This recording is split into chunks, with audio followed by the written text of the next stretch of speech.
ನಿಂತ್ಕೋ. ಯಾರು ನೀನು? ನಿಮ್ಗೇನಾದ್ರೂ ತಲೆಗಿಲೆ ಕೆಟ್ಟಿದ್ಯಾ ಇಲ್ಲ ಕಣ್ ಕಾಣಿಸ್ತಾ ಇಲ್ವಾ? ನನಗೆ ತಲೆನೂ ಕೆಟ್ಟಿಲ್ಲ, ಕಣ್ಣುಗಳು ಚೆನ್ನಾಗಿ ಕಾಣಿಸ್ತಿದೆ. ಮೊದಲು ನೀನು ಯಾರು ಅಂತ ಹೇಳು.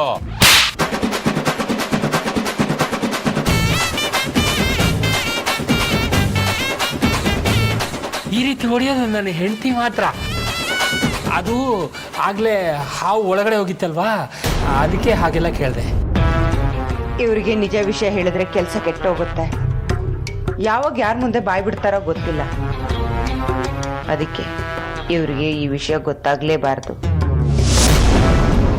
ಇಲ್ಲೇನ್ ಮಾಡ್ತಿದ್ದೀರಾ? ಕಾಣಿಸ್ತಿಲ್ಲ ಸೊಪ್ಪು, ಕಾವಲು ಕಾಯ್ತಾ ಇದ್ದೀನಿ. ಒಂದೇ ಕಡೆ ನಿಂತ್ಕೊಂಡ್ರೆ ಕಾವಲು ಕಾಯ್ದಂಗೆ ಹೇಗಾಗತ್ತೆ? ಮತ್ತಿನ್ನೇನು ಮಾಡಬೇಕು? ಮನೆ ಸುತ್ತ ಪಹರೆ ಹಾಕಬೇಕು, ಆಗ್ಲೇ ಅದು ಕಾವಲು ಅಂತ ಅನಿಸ್ಕೊಳ್ಳೋದು. ಹೌದಲ್ವಾ? ಸರಿ, ನಾನು ಹೋಗಿ ಮನೆ ಸುತ್ತ ಒಂದು ರೌಂಡ್ ಹೊಡ್ಕೊಂಡು ಬರ್ತೀನಿ, ನಿಮ್ಮ ಬಾಗಿಲನ್ನ ನೋಡ್ಕೊ.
ಯಾರು ನೀನು? ನಾನು ಯಾರಾದ್ರೆ ನಿನಗೇನು? ನಿನ್ ಗುರ್ತು ಪರಿಚಯ ಆಗಲಿಲ್ಲ. ನಾನು ಯಾಕೆ ಗುರುತು ಪರಿಚಯ ಮಾಡ್ಕೋಬೇಕು? ಅಹಂಕಾರದ ಮಾತಾಗಲಿ, ಅತಿರೇಕದ ವರ್ತನೆ ಆಗಲಿ ನಾನು ಸಹಿಸೋದಿಲ್ಲ. ನಾನು ಅಷ್ಟೇ. ಅಪರಿಚಿತರ ಮುಂದೆ ಅಯ್ಯ ಅಂತ ತಲೆನೂ ಬಾಗ್ಸಲ್ಲ, ಕೈ ಕೂಡ ಕಟ್ಟಲ್ಲ. ಪರವಾಗಿಲ್ವ? ಮಾತಿಗೆ ಮಾತು ಚೆನ್ನಾಗಿ ಕೊಡ್ತೀಯಾ? ಮಾತಾಡಿದ್ರೆ ಹೋಯ್ತು, ಮುತ್ತು ಹೊಡೆದ್ರೆ ಹೋಯ್ತು ಅನ್ನೋದು ಆಗಿನ ಕಾಲ. ಮಾತಾಡಿದ್ರೆ ಮರ್ಯಾದೆ ಅನ್ನೋದು ಈಗಿನ ಕಾಲ. ಶಬಾಷ್, ನಿನ್ನ ಗುಂಡಿಗೆಯಲ್ಲಿರೋ ಧೈರ್ಯನ ಮೆಚ್ಚಬೇಕಾದ್ದೆ. ನಿನ್ನ ಶಬಾಷ್ಗಿರಿಗೆ ನಾನು ಇಲ್ಲಿಗೆ ಬಂದಿಲ್ಲ. ನನಗೆ ಮುಖ್ಯವಾದ ಕೆಲಸ ಇದೆ. ನಾನು ಇಲ್ಲಿಂದ ಹೋಗಬೇಕು. ಇವನು ಹೇಳ್ತಾ ಇರೋದನ್ನ ನೋಡಿದ್ರೆ ನಾಗಿಣಿ ಇವನ್ ರೂಪದಲ್ಲಿ. ನಾಗಿಣಿ ಅಲ್ಲ. ಅಲ್ಲ ಅಂದ್ರೆ ನಾನು ನಂಬಲ್ಲ. ಅಂದ್ರೆ ನಿಮ್ಮ ಮೇಲೆ ನಿಮಗೆ ನಂಬಿಕೆ ಇಲ್ಲ. ಏನ್ ಹೇಳ್ತಾ ಇದ್ದೀಯಾ? ಒಂದು ವೇಳೆ ನಾನು ನಾಗಿಣಿ ಆಗಿದ್ದಿದ್ರೆ ನೀವು ಹಾಕಿರೋ ಭಸ್ಮನ ಅದು ಹೇಗೆ ದಾಟಿ ಒಳಗಡೆ ಬರ್ತಾ ಇದ್ದೆ ನಾನು? ಅಷ್ಟಕ್ಕೂ ನೀನು ಭಸ್ಮ ದಾಟಿ ಹೊರಗೆ ಹೋಗಿಲ್ವಲ್ಲ.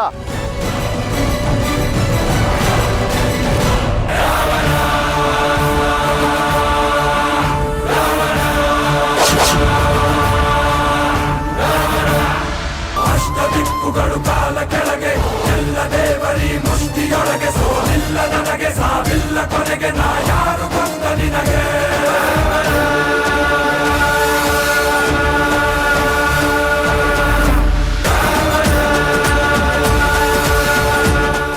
ಈಗಲಾದ್ರೂ ಗೊತ್ತಾಯ್ತಾ ನಾನು ಯಾವ ನಾಗನೋ ಅಲ್ಲ ನಾಗಿಣಿನೋ ಅಲ್ಲ ಅಂತ?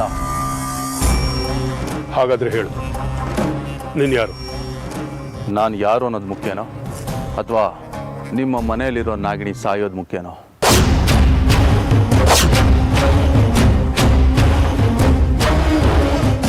ನನ್ನ ಮನೆಯಲ್ಲಿರುವ ನಾಗಿನಿ ಬಗ್ಗೆ ನಿನ್ಗೆ ಯಾಕೆ ಗೊತ್ತಾಯ್ತು? ನಾನು ಸರ್ವಾಂತರ್ಯಾಮಿ. ಎಲ್ಲೇ ಏನೇ ನಡೆದ್ರೋ ನನಗೆ ಗೊತ್ತಾಗತ್ತೆ. ಒಂದು ವಿಷಯ ಹೇಳ್ತೀನಿ, ನೀನು ಆ ಹುಡುಗನ ಬಂಧಿಸಿದ್ಯಲ್ಲ, ಆ ಹುಡುಗ ಯಾವುದೇ ನಾಗನೋ ಅಲ್ಲ ನಾಗಿಣಿನೋ ಅಲ್ಲ, ನಿನ್ನ ಹಾಗೆ ನನ್ನ ಹಾಗೆ ಒಬ್ಬ ಮನುಷ್ಯ. ಆದರೆ ಅವನ ಜೊತೆಲಿ ಬಂದಿದ್ದಾಳಲ್ಲ ಅಮೃತ, ಅವಳೇ ನಿಜವಾದ ನಾಗಿಣಿ. ಅವಳೇ ನಿಮ್ಮ ಊರಲ್ಲಿ ಪೂಜೆ ನಿಲ್ಲೋದಕ್ಕೆ ಮುಖ್ಯ ಕಾರಣ.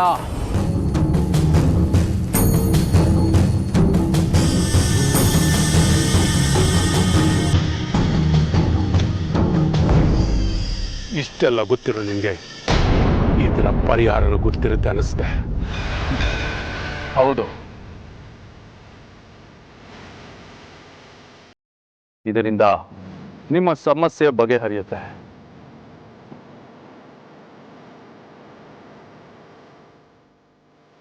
ಇದೇ ರೀತಿ ಅದು ನಾಗದಾಳ ಬೇರು. ಅದು ಬರೀ ಬೇರಲ್ಲ, ಮಂತ್ರಶಕ್ತಿಯನ್ನು ಹೊಂದಿರುವಂತಹ ಬೇರು, ಪವಿತ್ರವಾದದ್ದು. ಇದನ್ನ ಏನ್ ಮಾಡಬೇಕು? ಇದನ್ನ ಗಂಧದ ತರ ತೇದು ಆ ಗಂಧನ ನೀರಲ್ಲಿ ಬೆರೆಸಿ ಮನೆಯಲ್ಲಿ ಸಿಂಪಡಿಸಿದ್ರೆ ಸಾಕು. ಆಮೇಲೆ ಏನಾಗುತ್ತೆ? ನಿಮ್ಮ ಮನೆಯಲ್ಲಿ ನಾಗಗಳಿದ್ರೆ ಮನೆಯೆಲ್ಲ ನೀಲ್ಗಟ್ಟುತ್ತೆ. ನಾಗದಾಳೆ ಬೇರಿನ ವಾಸನೆಯಿಂದ ಹಾವುಗಳು ಉಸಿರುಗಟ್ಟಿ ಒದ್ದಾಡ್ತವೆ.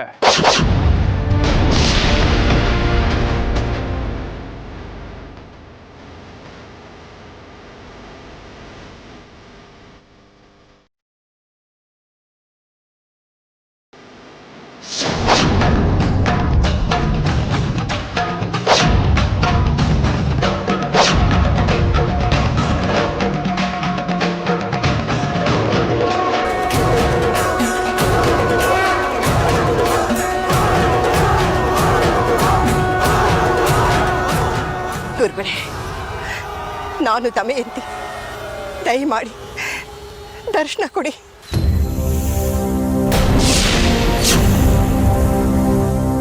ಹೇಳು ದಮಯಂತಿ,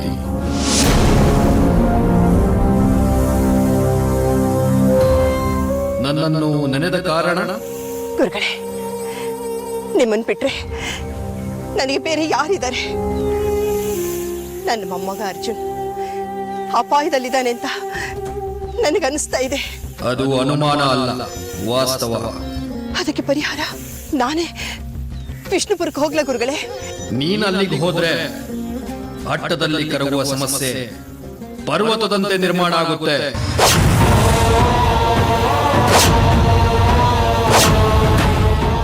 ಮತ್ತೆ ಇದಕ್ಕೇನ್ ಪರಿಹಾರ? ಇದಕ್ಕೆ ಪರಿಹಾರ ನಿನ್ನಿಂದಲೂ ಸಾಧ್ಯವಿಲ್ಲ, ನನ್ನಿಂದಲೂ ಸಾಧ್ಯವಿಲ್ಲ. ಏನು ಗುರುಗಳೇ ತಾವು ಹೀಗೆ ಹೇಳ್ತಾ ಇದ್ದೀರಾ? ಇದು ಆ ವಿಧಾತನ ಲಿಖಿತ. ವಿಧಾತನ ಮೇಲೆ ಹಾಕಿ ನನ್ನ ಆತಂಕನ ಇನ್ನು ಹೆಚ್ಚಿಗೆ ಮಾಡ್ತಾ ಇದ್ದೀರಲ್ಲ ಗುರುಗಳೇ. ಪೂರ್ವ ಬರಹಗಳಿಗೆ ಸುರರು, ಅಸುರರು, ನಾಗಗಳು ಮಾನವರಾಗಿದ್ದರೂ ಸಹ ಪ್ರತಿಯೊಬ್ಬರೂ ತಲೆ ಬಾಗಲೇಬೇಕು. ಅದು ವಿಧಿ ನಿಯಮ. ಅದನ್ನು ಬದಲಾಯಿಸಲು ಹರಿಹರರಿಂದಲೂ ಸಾಧ್ಯವಿಲ್ಲ. ಹಾಗಾದ್ರೆ ನನ್ನ ಮೊಮ್ಮಗ ಅರ್ಜುನ್ನ ಯಾರು ಕಾಪಾಡ್ತಾರೆ? ಅಮೃತ.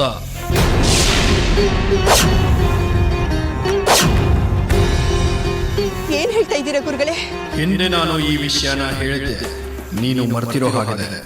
ಅರ್ಜುನನ್ನ ಅಮೃತ ಅಷ್ಟು ಸುಲಭವಾಗಿ ಕಾಪಾಡೋಕ್ಕಾಗೋದಿಲ್ಲ ದಮಯಂತಿ. ಅವಳ ಪ್ರಾಣವನ್ನೇ ಇದಕ್ಕಾಗಿ ಒತ್ತಿ ಇಡಬೇಕಾಗುತ್ತೆ. ಆದರೆ ಕೊನೆಯ ಹಂತದಲ್ಲಿ ಅಮೃತ ಅರ್ಜುನನ್ನ ಕಾಪಾಡಿಕೊಳ್ತಾಳೆ. ನೀನು ನಿಶ್ಚಿಂತೆಯಿಂದ ಇರು. ಪರಿಸ್ಥಿತಿ ನಿನ್ನ ಕೈ ಮೀರಿ ಹೋಗಿದೆ. ಇನ್ನು ನಾನು ಬರ್ತೇನೆ.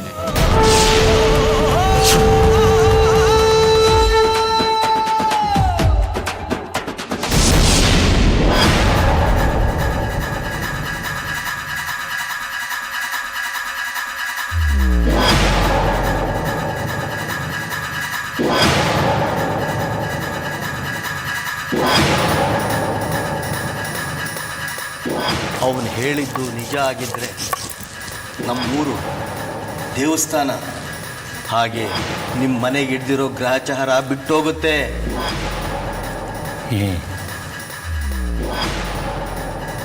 ಅವನು ಯಾರೋ ಆದರೆ ಅವನ ಮಾತಲ್ಲಿ ಒಂದು ಪ್ರಾಮಾಣಿಕತೆ ಇತ್ತು. ಅಷ್ಟೇ ಅಲ್ಲ,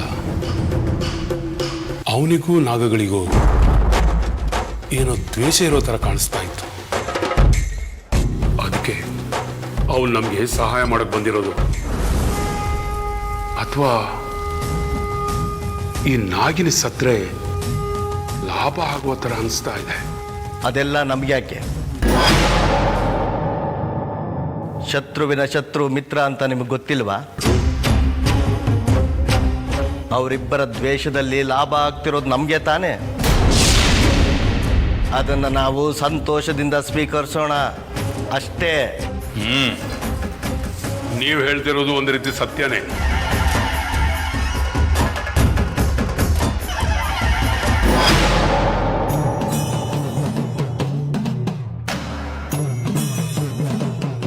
ಅಣ್ಣ, ಇದೇನಿದು?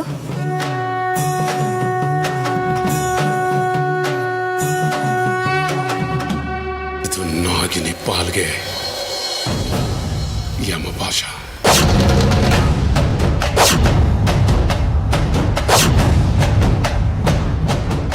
ನೀನು ಹೇಳ್ತಾ ಇರೋದು ನನಗೆ ಅರ್ಥ ಆಗ್ತಾ ಇಲ್ಲ. ಸ್ವಲ್ಪ ಬಿಡಿಸಿ ಹೇಳೋಣ. ಇದು ನಾಗದಾಳ ಬೇರಿನ ಗಂಧ. ಇದನ್ನ ಮನೆ ಒಳಗಡೆ ಸಿಂಪಡಿಸಿದ್ರೆ, ನಮ್ಮನೆಯಲ್ಲಿ ಹಾವುಗಳಿದ್ರೆ ನಮ್ಮನೆಯೆಲ್ಲ ನೀಲಿ ಬಣ್ಣಕ್ಕೆ ತಿರುಗುತ್ತೆ.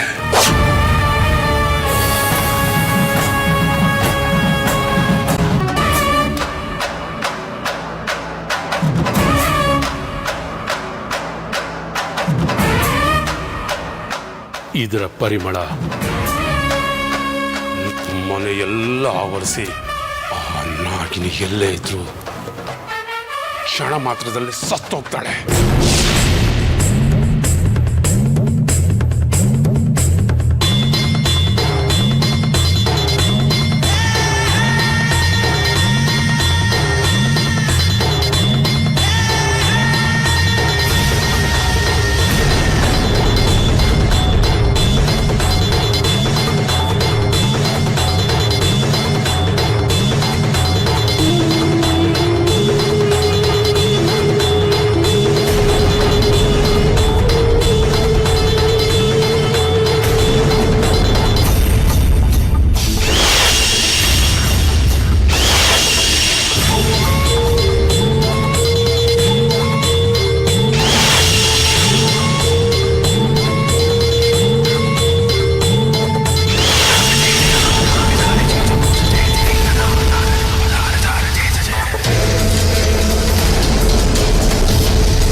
ಅಂತಾನೆ ಗೊತ್ತಾಗ್ತಾ ಇಲ್ವಲ್ಲ.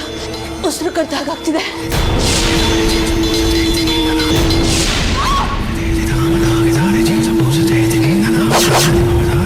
ಇಲ್ಲ, ನಾನು ಚೀರಿದ್ರೆ ನಾನು ಇಲ್ಲೇ ಇದ್ದೀನಿ ಅಂತ ಶತ್ರುಘ್ನಿಗೆ ಗೊತ್ತಾಗುತ್ತೆ. ಅವನೇ ಬಂದು ನನ್ನನ್ನು ಕೊಂದ್ಬಿಡ್ತಾನೆ.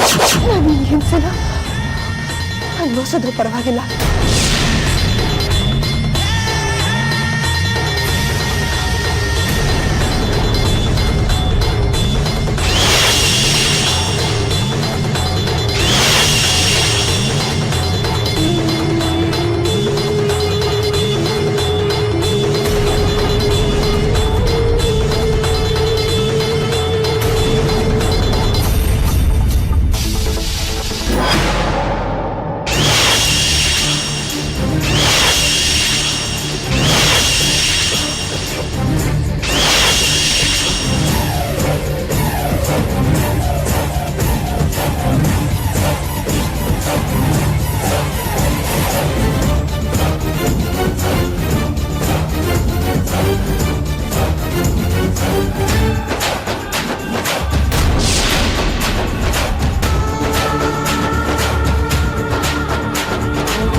ಅಯ್ಯಯ್ಯೋ ಇವನನ್ನು ಈ ಸ್ಥಿತಿಯಲ್ಲಿ ನೋಡೋದಕ್ಕೆ ನನ್ನ ಕೈಲಿ ಆಗ್ತಾ ಇಲ್ಲ. ನಾನು ಇವನನ್ನು ಕಾಪಾಡಿದ್ರೆ ನನ್ನ ಗುರಿನ ನಾನು ಸುಲಭವಾಗಿ ಮುಟ್ಬೋದು ಅನ್ಸುತ್ತೆ. ಆದರೆ ಇವನನ್ನು ಹೇಗೆ ಕಾಪಾಡಲಿ?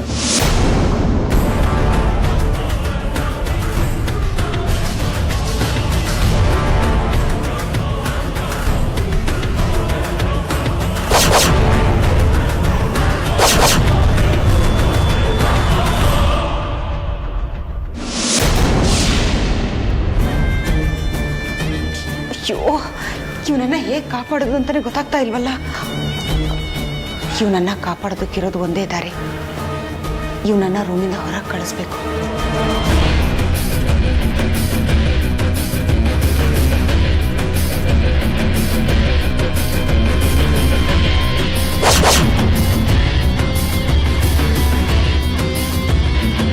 ಇಲ್ಲ, ರೂಮಲ್ಲಿ ತುಂಬಿಕೊಂಡಿರೋ ಗಾಳಿನ ಹೊರಗೆ ಹಾಕಬೇಕು. ಪರಮೇಶ್ವರ, ನನ್ನನ್ನು ಕಾಪಾಡೋದಿಕ್ಕಿರೋದು ನೀನೊಬ್ನೇ. ದಯವಿಟ್ಟು ನೀನೇ ನನ್ನನ್ನು ಕಾಪಾಡು ತಂದೆ. ಇದರಿಂದ ನನ್ನ ಪ್ರಾಣನೇ ಹೋಗೋ ಹಾಗಿದೆ. ಹೀಗೆ ನಾನು ಸತ್ರೆ ನನ್ನ ಹೋರಾಟ ಎಲ್ಲ ವ್ಯರ್ಥ ಆಗೋಗುತ್ತೆ.